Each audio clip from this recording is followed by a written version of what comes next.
CM versus సీనియర్లు క్యాబినెట్లో లొల్లి కాంగ్రెస్లో కుతకుత అది ఎట్లయినా జరిగేదే.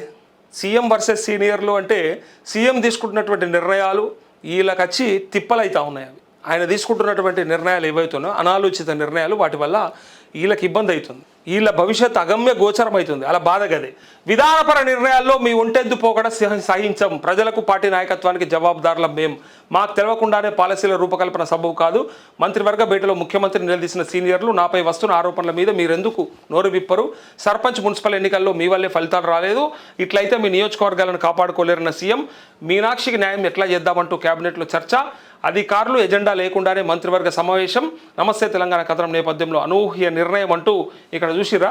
ఇగో విధానపరమైనటువంటి నిర్ణయాలు సాధారణ పరిపాలనలో ఒంటెద్దు పోకుండా ప్రభుత్వానికి పార్టీకి ఎంత మాత్రం మంచిది కాదని ముఖ్యమంత్రికి సీనియర్ మంత్రులు హితవు పలికినట్టు తెలిసింది. ప్రభుత్వం ఏర్పడి 30 నెలల కాలం ముగిసిందని, కానీ ఇప్పటికీ మంత్రివర్గం ఇంకా స్థిరమైన నిర్ణయాలు తీసుకోలేకపోతుందని, ఎటు గాలి వస్తే అటే అడుగులు వేస్తామనే పద్ధతి మంచిది కాదని సీనియర్ మంత్రులు చెప్పినట్టు తెలిసింది. ప్రభుత్వం నడిపే పెద్దగా మీరు తీసుకున్న అనూహ్య నిర్ణయాలు గందరగోళ ఆలోచనతో ఇబ్బందులు పడతా ఉన్నాం అయితే అని మంత్రులు సూటిగా ముఖ్యమంత్రికి చెప్పినట్టు తెలిసింది. గురువారం రాష్ట్ర సచివాలయంలో ముఖ్యమంత్రి రేవంత్ రెడ్డి అధ్యక్షతన రాష్ట్ర కేబినెట్ సమావేశం జరిగింది. ముందుగా ఈ కేబినెట్ విధానంలో ఈ సమావేశం నిర్వహించినట్టు ప్రకటించారు.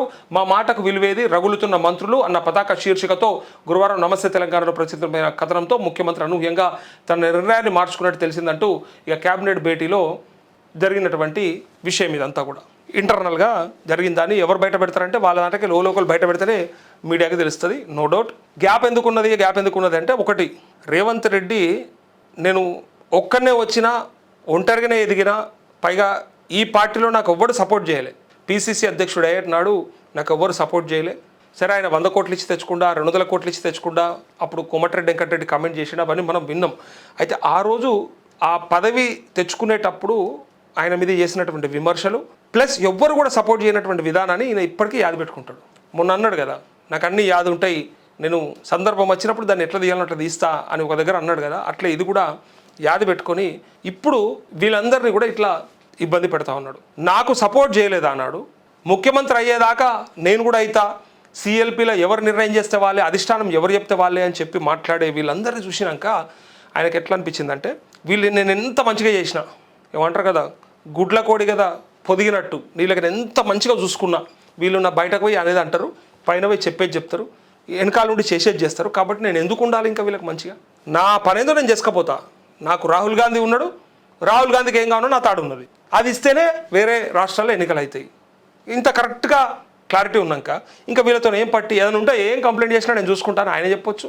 ఈయన కూడా అదే మాట మీద వీళ్ళ పట్టించుకోకుండా వీళ్ళ శాఖలల్లో, అసలు నేను చెప్తున్నా కదా, అసలు ఫస్ట్ ఆఫ్ ఆల్ ఆయన శాఖ మీద ఆయనకే పట్టు లేదు, హోంశాఖ అట్లనే ఉన్నది, విద్యాశాఖ అయితే ఇంకా దారుణంగా ఉన్నది, తన శాఖల మీద తనకే పట్టు లేదు, వేరే వాళ్ళ శాఖలల్లో కనీసం సమీక్షలు ఏమైనా ఎట్లా నడుస్తుంది, మీది రోడ్స్ అండ్ బిల్డింగ్స్ ఎట్లుంది, ట్రాన్స్పోర్టేషన్ ఎట్లుంది, ఎక్సైజ్ పరిస్థితి ఏంది ఈ రాష్ట్రంలో, మరి ఇంకా స్పోర్ట్స్ అండ్ యువజన సర్వీసులు ఏ పరిస్థితుల్లో ఉన్నాయి, విద్యాశాఖ ఏం చేస్తుంది, మంత్రి తమరే అయినప్పుడు కూడా వేరే వాళ్ళ శాఖల గురించి కూడా పట్టలేదు, సివిల్ సప్లైస్ ఏం నడుస్తుంది, దేవాదాయ ధర్మాదాయ శాఖలు ఏం చేస్తున్నారు, కుసోబెట్టి ఎన్నడన్నా పంచాయతీరాజ్ శాఖ ఏం నడుస్తుంది, మరి సర్పంచులు ఏమనుకుంటున్నారు, ఉప సర్పంచుల పరిస్థితి ఏంది, మరి వార్డు మెంబర్లు ఎట్లా ఉన్నారు, వాళ్ళందరికీ ఏమన్నా ఇయ్యచ్చా చెయ్యొచ్చా, వీటి మీద లేదు, ఏనాడు ఏ సమీక్ష లేదు. అందుకోసానికే ఈయన ఒంటెద్దు పోకడ ఉన్నదనే వాళ్ళకు కూడా అడిగితే ఇయ్యడాయే, ఆయన పట్టించుకోడాయే.